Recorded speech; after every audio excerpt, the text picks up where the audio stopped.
Друзі, привіт! Кінець лютого, починається сезон млинців або ж налисників, різних оладок, все, що печуть на масляну. Сьогодні я буду пекти млинці або ж налисники.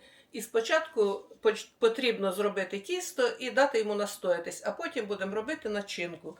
Для тіста я візьму ось дрібку, зовсім небагато солі, розбиваю 3 яйця. Налисники я буду робити на пів літри молочка. Кому хочеться, або подвійну порцію робіть. Залежить від того, в кого яка сім'я, скільки їдоків. Я роблю на 3 яйця, а одне яйце в мене піде в начинку. Також, дрібка солі, 3 яйця. Потім я додаю 2 столових ложки цукру. І тут у мене в цукрові ванільний цукор 1 пакетик. І тепер нам потрібно або вінчиком, або міксером перебити яйця з цукром. Так, друзі, збивала я на самій маленькій швидкості і додаю тепер пів літри молока.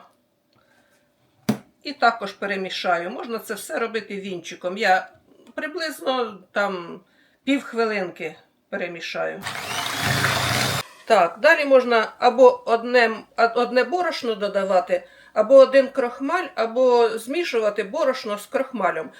Запитували, чому я додаю крохмаль, тому що тоді млинці еластичніші. У мене тут 140-150 грамів борошна, це десь приблизно 6 столових ложок з гіркою, і 2 столових ложки крохмалю. Крохмаль може бути кукурудзяний або картопляний, який у вас є.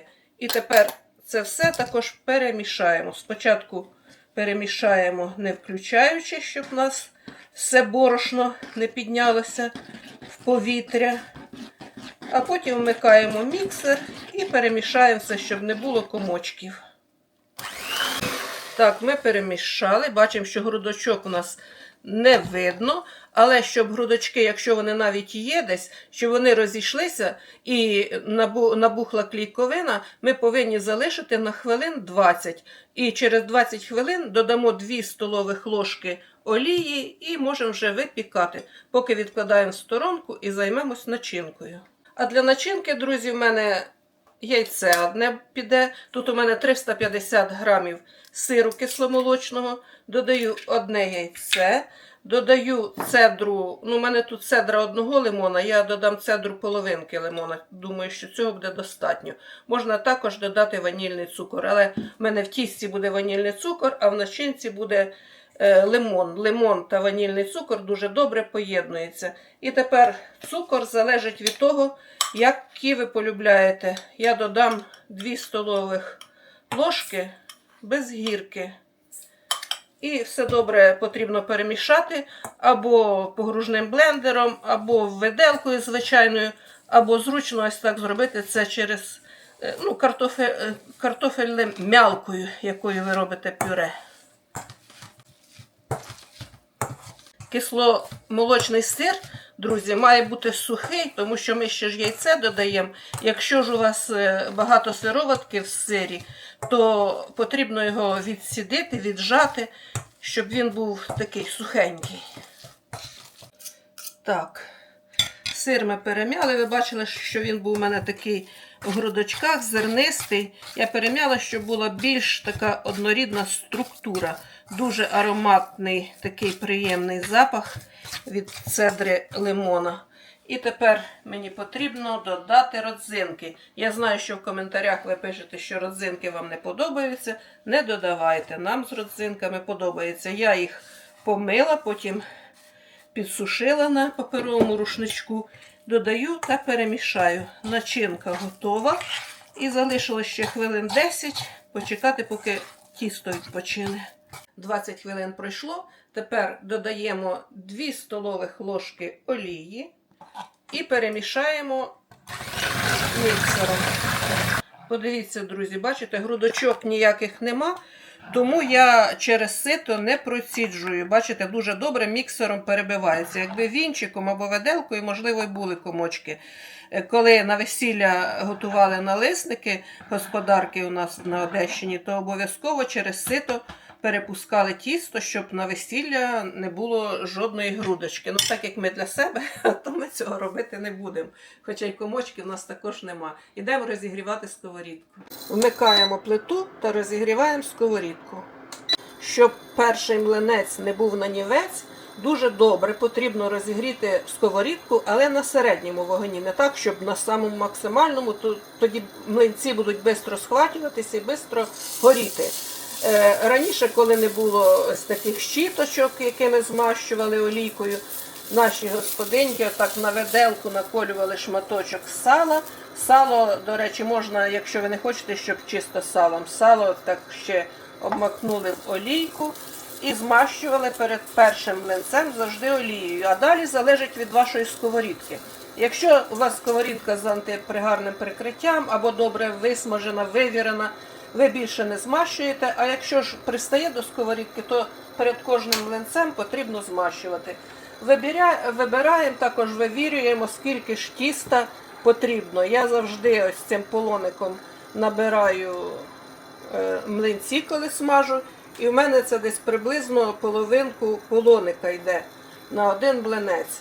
Ну, можна далі коригувати, або трішечки менше взяти тіста, або трішечки більше. Тому і вважало, що перший млинець нанівець. Потрібно вивірити кількість тіста і вивірити температуру, щоб дуже добре була розігріта сковорідка. І тепер на центр сковорідки наливаємо тісто і розрівнюємо ось так його по всій площі сковорідки.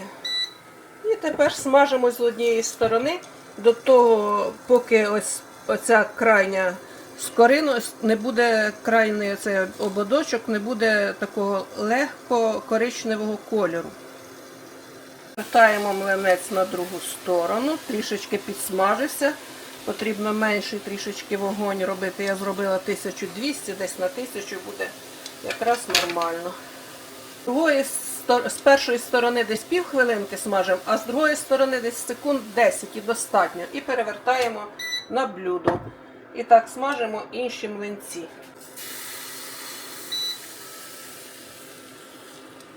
Можна трішечки менше брати, щоб тонші були. Чим менше тіста, тим будуть тонші млинці. Так, друзі, і останній млинець. Так, пішли до столу. І поки млинці охолоджуються, ми беремо деко. Такі налисники можна, друзі, робити в кілька рядів в якомусь меншому декові, але я хочу зробити так в один шар, думаю, що вони помістяться. Я взяла 20 грамів вершкового масла, змастила і бортики, і дно. Змастила, бачите, так, добре. Млинці вершкове масло люблять. І млинець уже в мене трішечки охолонув. Я беру світлішою стороною, яка верхня була, донизу, і розрізаю його на 4 частинки. Можна, звичайно ж, по-різному формувати. Я буду формувати так, як у нас кажуть налисники, пальчики. І тепер на кожну четвертинку ось так викладаю продовгувато начинку. Беру ці краї, ось так поєдную і завертаю, як голубці ми завертаємо з виноградного листя. І в один шар ось так складаємо. Так, всі млинці ми швидесенько і накрутимо наші налиснички. А чому налиснички? Тому що млинець цілий круглий розрізали на кілька частин, казали на листочки. І на листя, на листочки. І тому не млинці, а налисники. Такі робили їх малесенькі. У нас зазвичай подавали такі налисники на весілля, та й зараз подають на будь-який святковий стіл. Святковий стіл, і навіть не тільки святковий, а й поминальний. Духовку вімкнула розігріватись до 200 градусів. Начинки, як ви бачили, вистачило впритик. І тепер в мене тут 1 столова ложка меду, 1 столова ложка сметани. Я це все добре перемішаю. Можна просто змастити вершковим маслом розтопленим.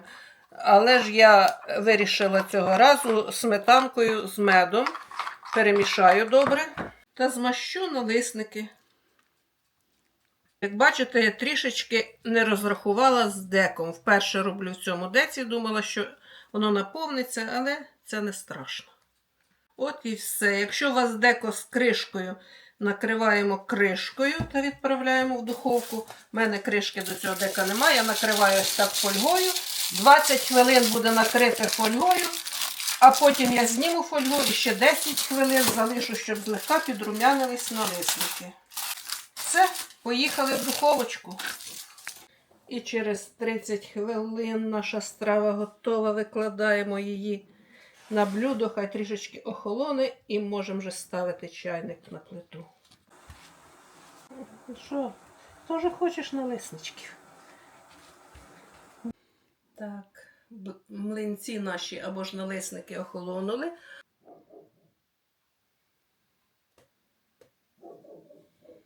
Але все одно повинні бути тепленькі, ніжні, ароматні. Те, що потрібно до чаю, приготуйте своїм близьким такі налисники на масляну, та й не тільки на масляну. Всім бажаю мирного неба над головою, бережіть себе і пока-пока.